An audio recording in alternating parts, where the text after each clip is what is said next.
بسم الرحمن الرحیم السلام علیکم ورحمۃ وبرکاتہ۔ دعا کیا ہے؟ سورہ المومن میں ارشاد خداوندی ہوا اور تمہارا رب فرماتا ہے مجھ سے دعا کرو میں تمہاری دعا قبول کروں گا۔ دوستو، دعا کئی معنوں میں مشتمل ہے، جن میں سے مدد طلب کرنا، سوال کرنا، آواز دینا، تعریف بیان کرنا وغیرہ ہیں۔ دعا ایک عظیم عبادت ہے اور قرب الہی کا ذریعہ بھی ہے۔ یہ ایک ایسی عبادت ہے جس سے خالق و مخلوق کے درمیان عبد و معبود کا وہ رشتہ استوار ہوتا ہے جس کے بغیر زندگی کا دامن محرومیوں سے بھرا رہتا ہے۔ اللہ کے ہاں سے زیادہ عزت والی کوئی چیز نہیں۔ رسول کریم صلی اللہ علیہ وآلہ وسلم نے فرمایا کہ کوئی چیز اللہ کے ہاں دعا سے بڑھ کر عزت والی نہیں۔ صحیح الترمذی حدیث نمبر 2684۔ کیونکہ اس نے جن و انس کو پیدا ہی اس لیے کیا ہے کہ اس کی عبادت کریں، اور دعا ہی عبادت ہے۔ تو جب کوئی شخص دعا کرتا ہے تو وہ اپنی تخلیق کا مقصد پورا کر رہا ہے، اس لیے اس کی دعا سے بڑھ کر اللہ تعالیٰ کو اور کوئی چیز عزیز نہیں۔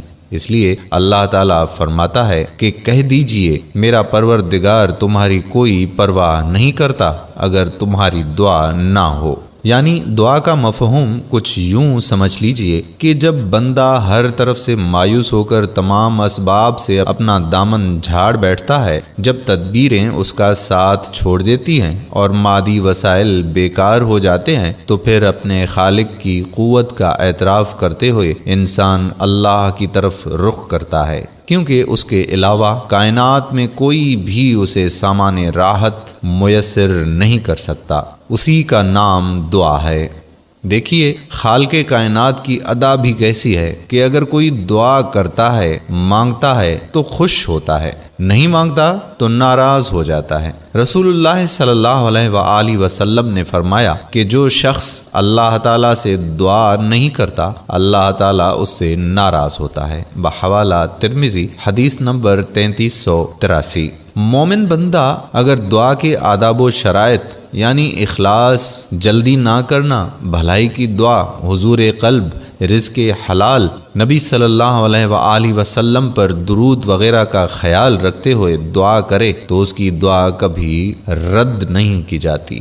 اللہ تعالیٰ فرماتا ہے کہ اور تمہارے رب نے فرمایا ہے کہ تم مجھے پکارو میں تمہاری دعائیں قبول کروں گا۔ سورہ مومن آیت نمبر 60۔ نبی کریم صلی اللہ علیہ وآلہ وسلم نے فرمایا کہ کوئی شخص ایسا نہیں کہ وہ اللہ تعالیٰ سے دعا کرے اور اس کی دعا قبول نہ ہو، یا پھر اس کی مانگی ہوئی چیز اسے عطا کر دیتے ہیں، یا پھر اسی کی مثل کسی برائی کو دور کر دیتے ہیں۔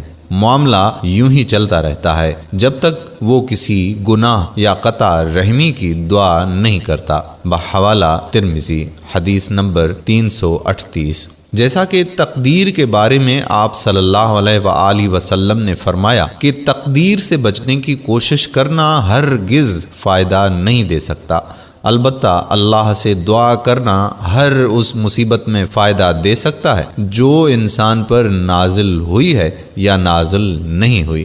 اے اللہ کے بندو، تمہارے لیے ضروری ہے کہ دعا کیا کرو۔ بحوالہ احمد جلد 5 حدیث نمبر 238۔ نبی کریم صلی اللہ علیہ وآلہ وسلم نے دعا کرنے کی تلقین کے ساتھ ساتھ اس کے مبارک اور قبولیت کے اوقات بھی شمار فرمائے ہیں۔ مثلاً رات کے پچھلے پہر میں، اذان اور اقامت کے دوران میں، نماز میں، سجدے میں، نمازوں کے بعد، جنگ میں، جمعے کے دن کی خاص گھڑی میں، یوم عرفہ میں، لیلۃ القدر میں، اور بارش برستے وقت وغیرہ میں۔